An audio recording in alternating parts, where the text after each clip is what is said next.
एक बार बीकानेर का राजा गंगा स्नान के लिए गया। गंगा स्नान करते करते उसने वहाँ स्नान करते करते राजाओं की बात सुनी, महात्माओं की बात सुनी। महात्मा आपस में राजा के बारे में पूछ रहे थे। एक महात्मा ने कहा ये कहाँ का राजा है, दूसरे ने बताया कि ये बीकानेर का राजा है। पहले महात्मा ने फिर पूछा कौन सी बीकानेर। पहले महात्मा ने पूछा कि कौन सा बीकानेर है। दूसरा महात्मा बोला पुल्ली भक्तनी वाला बीकानेर। राजा को ये सुनकर बड़ा आश्चर्य हुआ कि मैं राजा हूँ फिर भी लोग मुझे नहीं जानते, और पुल्ली ऐसी कौन है जिसे यहाँ तक लोग जानते हैं, और पुल्ली ऐसी कौन है जिसे यहाँ तक लोग जानते। राजा ने अपने वजीर से कहा वजीर अपने राज्य में पुल्ली कौन है। वजीर ने कहा महाराज पुल्ली एक पहुंची हुई महात्मनी है। जब राजा बीकानेर लौटा तो उसने वजीर से कहा कि पुल्ली से मिलना चाहता हो। वजीर राजा को पुल्ली के पास ले गया। उस समय गोबर का बिटूड़ा था। फिर राजा ने कहा पुल्ली परमात्मा को किस तरह का प्राप्त किया जा सकता है। पुल्ली ने कहा राजन परमात्मा का पावना अठे से तोड़ उठे से लगाओ ना।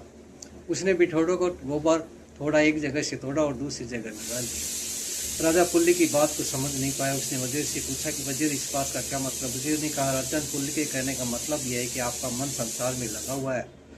आप अपने मन को संसार के हटाकर परमात्मा में लगा दे तो अपना परमात्मा की प्राप्ति हो जाएगी।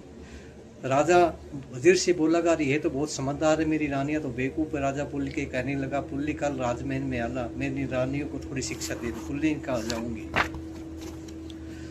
महाराज राजा जाकर अपनी रानियों से कहा कल तुमसे मिलने पुल्ली आएगी, परंतु उन्हें ये नहीं बताया कि पुल्ली कौन है। रानियों ने सोचा कि जरूर कोई महारानी होगी। पुल्ली अब रानियों तो सुबह से ही रात धज कर पुल्ली का इंतजार करने लगी। पुल्ली को जब फुर्सत मिली तो वह राजमहल पहुंची।